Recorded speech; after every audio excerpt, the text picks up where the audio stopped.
La semaine africaine.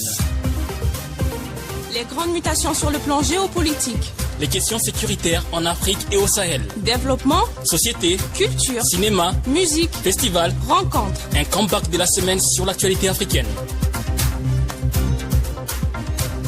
La semaine africaine. La semaine africaine. La halte hebdomadaire sur Ifriqiya FM. Mesdames, Messieurs, bonjour, vous êtes sur les ondes de Ifriqiya FM, bienvenue dans ce nouveau numéro de la Semaine africaine, votre rendez-vous hebdomadaire qui revient sur l'actualité qui a marqué le continent africain cette semaine. Nous allons parler du Sénégal et de l'annonce du président sénégalais Macky Sall sur sa non-candidature aux élections présidentielles prévues en février 2024. Nous allons aussi revenir sur les réactions du peuple sénégalais, mais aussi d'une scène politique sénégalaise en plein effervescence suite à cette annonce avec de nombreuses questions sur la succession du président sénégalais. Nous reviendrons notamment sur le dossier malien avec le retrait de la MINUSMA concernant l'importance du maintien du processus de paix au Mali issu de l'accord d'Alger. Nous allons aussi évoquer le remaniement ministériel opéré cette semaine par le président de la transition malienne, le colonel Assimi Goïta. Dans la même lancée, nous parlerons du Burkina Faso et du rassemblement de la société civile burkinabé en soutien aux autorités de transition du pays, une société civile qui demande une nouvelle constitution.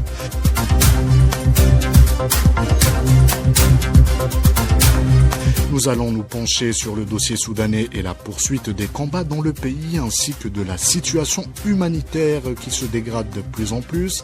Cette semaine a notamment été marquée par la fête de l'indépendance de 4 pays africains, la République des Comores et le Malawi qui coïncident avec le 6 juillet et le 5 juillet pour le Cap-Vert et l'Algérie, plus grand pays d'Afrique et mecque des révolutionnaires.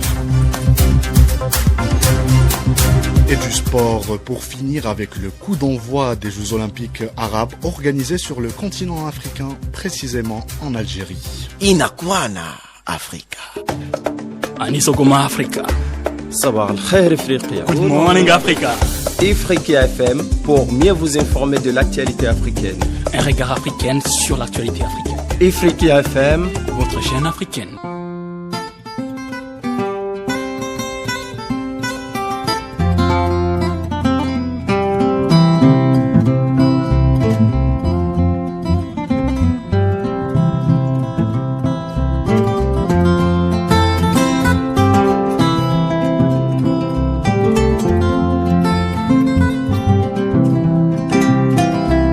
Dans un discours historique adressé à la nation sénégalaise, le président Macky Sall met un terme à un suspense qui a longuement suscité le débat au Sénégal ou même ailleurs et dévoile au grand public sa décision de ne pas se présenter à un 3e mandat pour les présidentielles de 2024 et ce, malgré que la constitution sénégalaise de 2016 lui confère ce droit. Écoutons Abdoulaye Niang, journaliste de la radio-télévision sénégalaise, qui nous fait une analyse du dernier discours du président sénégalais Macky Sall. Je pense que cette adresse libère tout le monde, ça va apaiser les esprits un tout petit peu, parce que le Sénégal a connu quand même beaucoup de soubresauts ces derniers temps à cause de ce problème de 3e candidature, de 3e mandat. Le président quand même a fait un discours rassembleur aujourd'hui, parce qu'il a montré quand même sa grandeur, en montrant véritablement dans ce discours que tout ce qui l'importait, c'était pas ses intérêts personnels à lui, mais le devenir, le rayonnement du Sénégal. Donc le développement du Sénégal et son rayonnement à l'international. Donc il a montré aujourd'hui que véritablement c'est un homme d'État, c'est un grand rassembleur. Et il n'a jamais cessé aussi d'œuvrer dans ce sens. Même dans son discours, il a encore appelé tout le monde quand même au dialogue, en initiant le dialogue national, où toutes les parties prenantes, aussi bien religieuses, socio-économiques, le monde des entreprises, tout le monde était présent. Ce qui lui reste à gouverner pour que les Sénégalais quand même se rassemblent et s'unissent autour de l'essentiel, c'est que les Sénégalais aillent travailler. Donc pour le rayonnement du pays, quoi. Les perspectives qui se dessinent, c'est quoi? C'est que les élections présidentielles maintenant sont ouvertes, On souhaite maintenant véritablement que le prochain vainqueur, la prochaine personne que les Sénégalais vont élire comme président de la République, va aller dans ce sillage que l'actuel président a commencé à jalonner et à sillonner. Donc parce qu'il a véritablement fait beaucoup de réalisations dans ce pays pendant ces deux mandats. Les Sénégalais doivent maintenant s'unir autour de l'essentiel et la main dans la main pour que le pays avance. Maintenant, cette question de troisième mandat est derrière nous.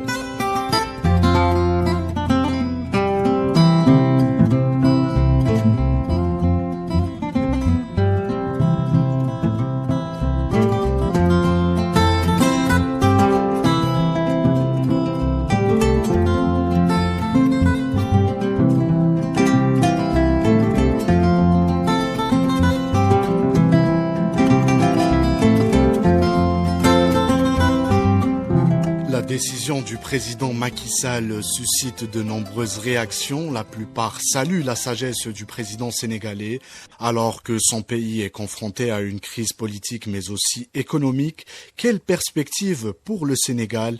Élément de réponse avec Samar Hamadi. Les messages positifs se sont multipliés depuis que le chef de l'État a déclaré qu'il ne serait pas candidat en 2024.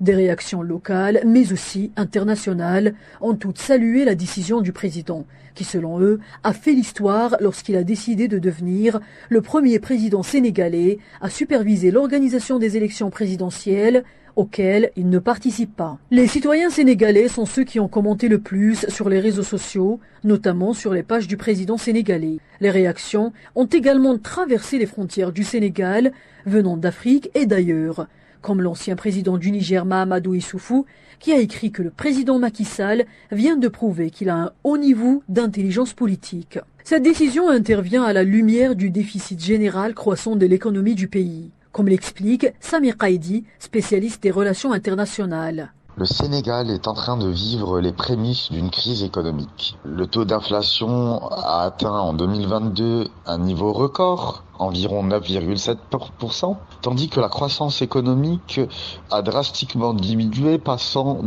d'environ 6% en 2021 à 4% en 2022. Ces chiffres alarmants peuvent s'expliquer par la crise en Ukraine, les conséquences de la Covid-19, mais surtout l'instabilité politique dans ce pays d'Afrique de l'Ouest. De grands défis pour les réformes politiques et économiques attendent le successeur de Macky Sall à la tête du pays, afin de le booster et le faire avancer, notamment sur le volet économique.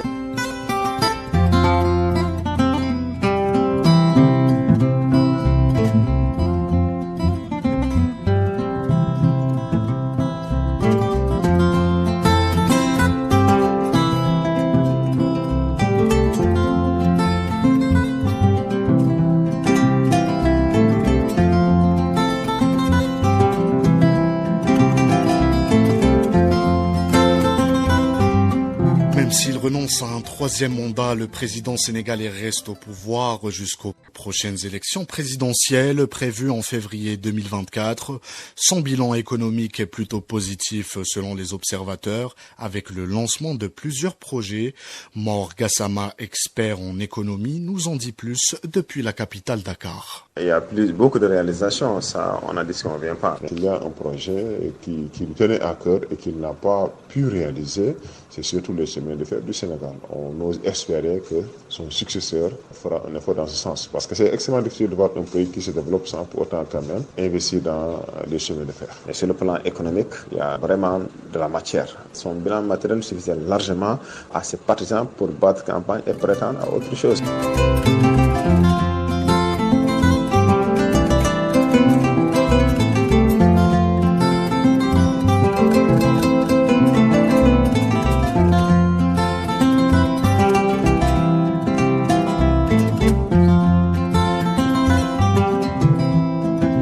Second volet de notre émission, nous allons parler à présent du dossier malien après le vote de la résolution du retrait de la MINUSMA par le Conseil de sécurité de l'ONU.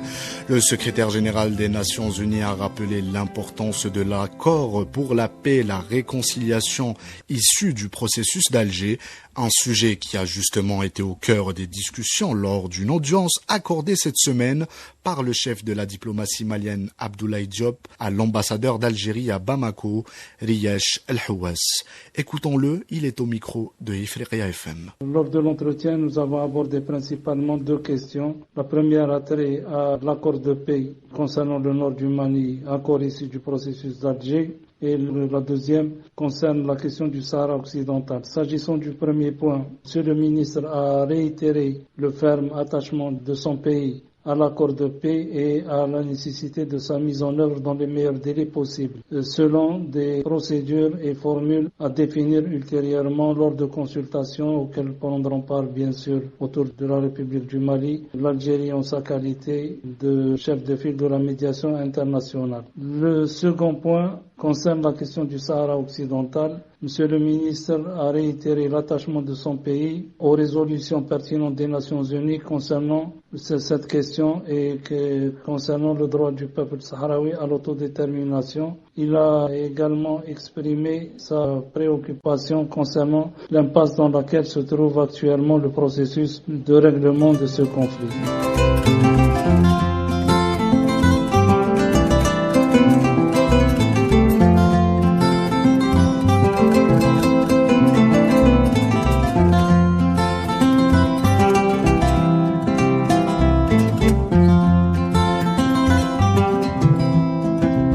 Bamako s'engage dans une nouvelle étape pour aller vers le retour des civils au pouvoir. Un remaniement ministériel du gouvernement Maïga intervient une semaine après les résultats positifs du référendum constitutionnel.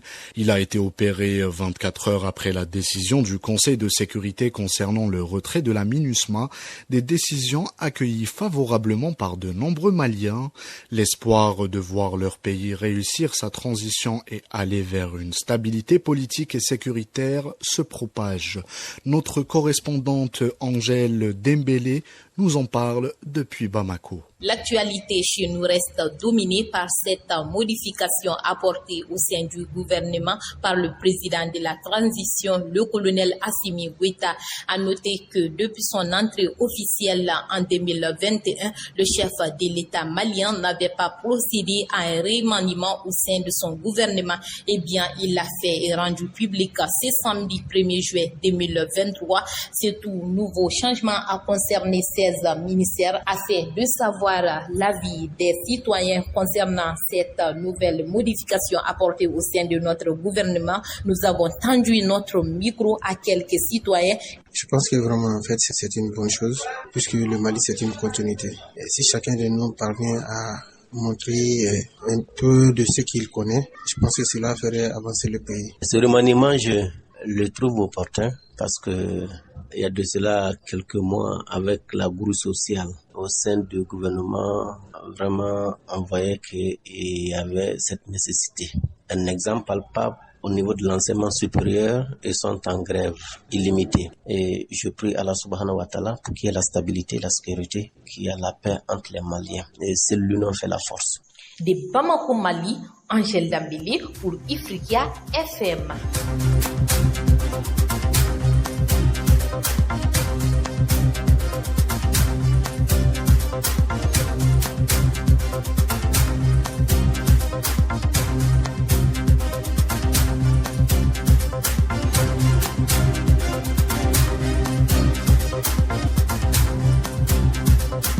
Sur le Burkina Faso et l'actualité burkinabé de cette semaine. Cette semaine qui a été notamment marquée par un important meeting de soutien au gouvernement de transition burkinabé. Il a été organisé par la coordination des organisations de la société civile du Burkina Faso dans la ville de Sia, dans le sud-ouest du pays.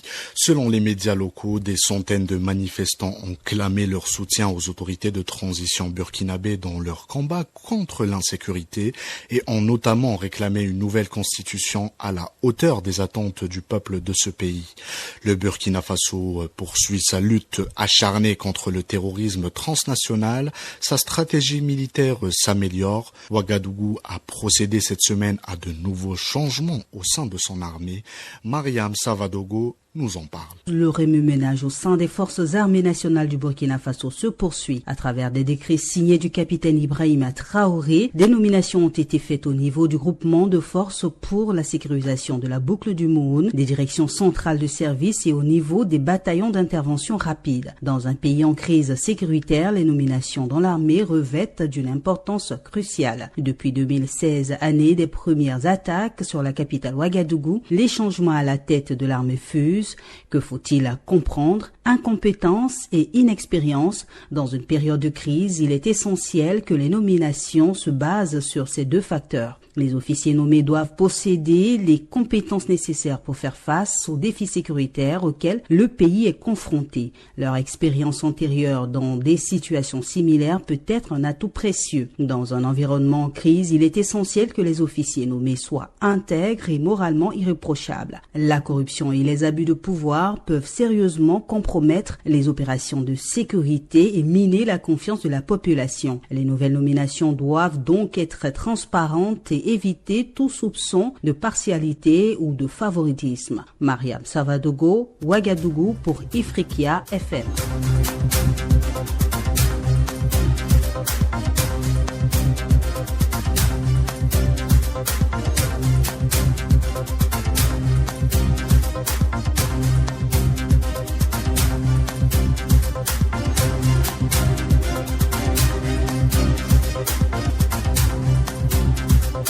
Cap sur le Soudan à présent, où le conflit armé ne cesse de s'intensifier entre l'armée soudanaise et les paramilitaires des FSR. Cette semaine, le conflit a pris un nouveau tournant. Outre la capitale Khartoum, la situation dans la région du Darfour semble connaître un nouveau tournant avec l'éclatement de combats tribaux. Cette escalade augmente les craintes de voir le pays aller droit vers une guerre civile. Quel avenir pour ce pays si cela persiste? Éclairage avec Abdelkader Soufi, politologue. Cette guerre fratricide qui a pris des ampleurs de plus en plus grande et importante et qui est en train de se propager à travers tout le territoire éveille justement quelques problèmes qu'on pensait déjà terminés. La région du Darfour est une région très sensible et pas que. On pense que si cela continue ainsi, peut envoyer le Soudan vers une dislocation totale, non pas l'indépendance ou la partition du Soudan dans sa partie du Darfour, mais cela peut toucher bien d'autres régions. Inakwana Africa. Anisogoma Africa. Sabah al-Khair Ifriqiya. Good morning Africa. Ifriqiya FM pour mieux vous informer de l'actualité africaine. Un regard africain sur l'actualité africaine. Ifriqiya FM, votre chaîne africaine.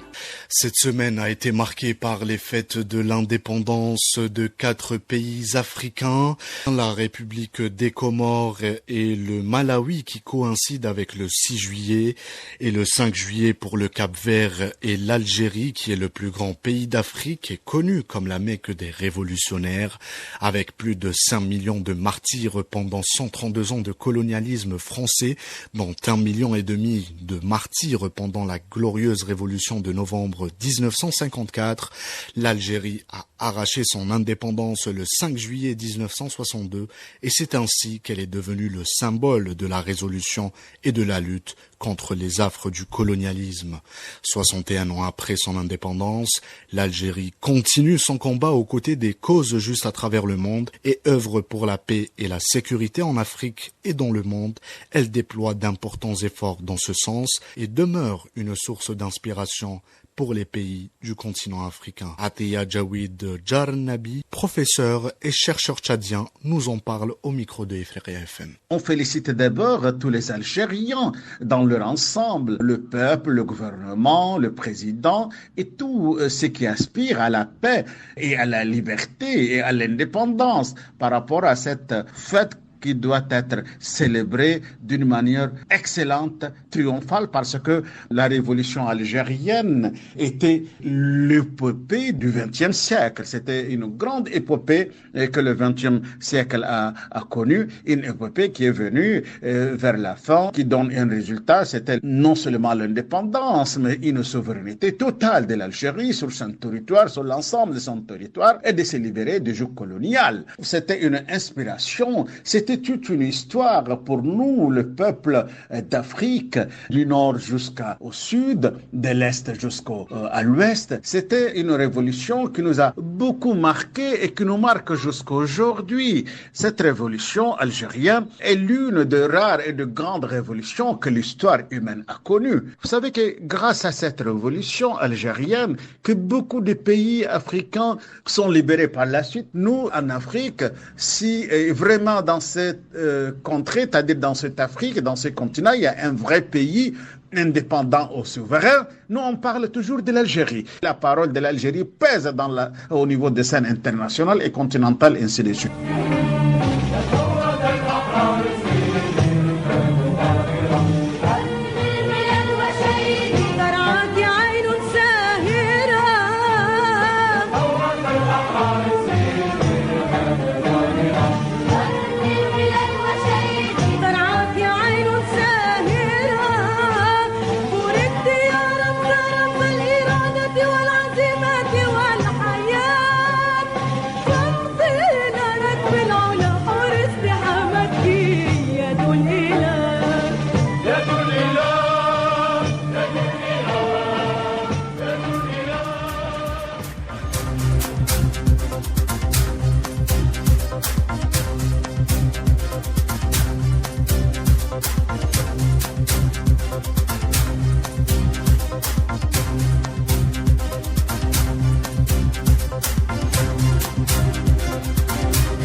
Il y a aussi du sport cette semaine. Le sport est aussi d'actualité avec le coup d'envoi des 15e Jeux Olympiques arabes organisés sur le continent africain, précisément en Algérie, auxquels 21 pays y prennent part. Près de la moitié sont des pays africains.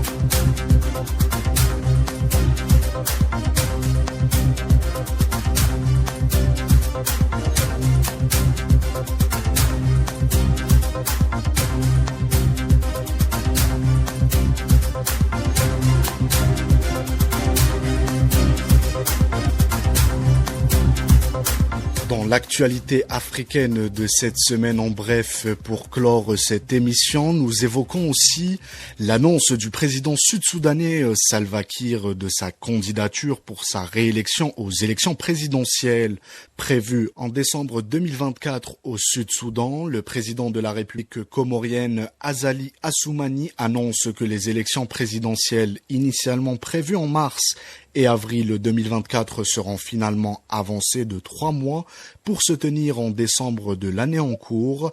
À Madagascar, le paysage politique gagne en clarté et une nouvelle figure marquante se présente aux élections présidentielles de novembre prochain. Il s'agit de l'ancien président Marc Ravalomanana. Le président mauritanien nomme un nouveau gouvernement et reconduit le chef de l'ancien gouvernement. La réunion ministérielle du mouvement des non-alignés tenu en Azerbaïdjan réitère sa demande à l'ONU pour l'attribution d'un siège permanent à l'Afrique au Conseil de sécurité dans une conjoncture où l'ordre mondial se redessine et la nécessité de reformer les institutions internationales s'impose. Le Kenya indique le report de la réouverture de sa frontière avec la Somalie fermée depuis 2011 après des attaques récentes commises sur son sol par des groupes terroristes. L'assassinat de 3 cadres de la police éthiopienne par des inconnus selon les autorités locales dans l'état régional de l'Amara en proie à 2 récents troubles et la retraite de l'attaquant ghanéen légende du football et l'un des piliers des Black Stars qui a annoncé ce mardi son départ en retraite sportive à l'âge de 37 ans. Et enfin, la Suisse restitue à l'Égypte un fragment d'une statue du pharaon Ramsès II, vieille de plus de 3400 ans, volé il y a plusieurs décennies dans un temple à Abydos. Mesdames, messieurs, c'est ainsi que s'achève votre émission La Semaine africaine. Merci de nous avoir suivis. Je rappelle que vous pouvez réécouter l'intégralité de nos émissions sur nos réseaux sociaux Ifriqiya FM. Excellente écoute de la suite de nos programmes. Je vous retrouve la semaine prochaine, même heure, même station. La Semaine africaine. Les grandes mutations sur le plan géopolitique. Les questions sécuritaires en Afrique et au Sahel. Développement, société, culture, cinéma, musique, festival, rencontres. Un comeback de la semaine sur l'actualité africaine. La semaine africaine, la semaine africaine, la halte hebdomadaire sur Ifriqiya FM.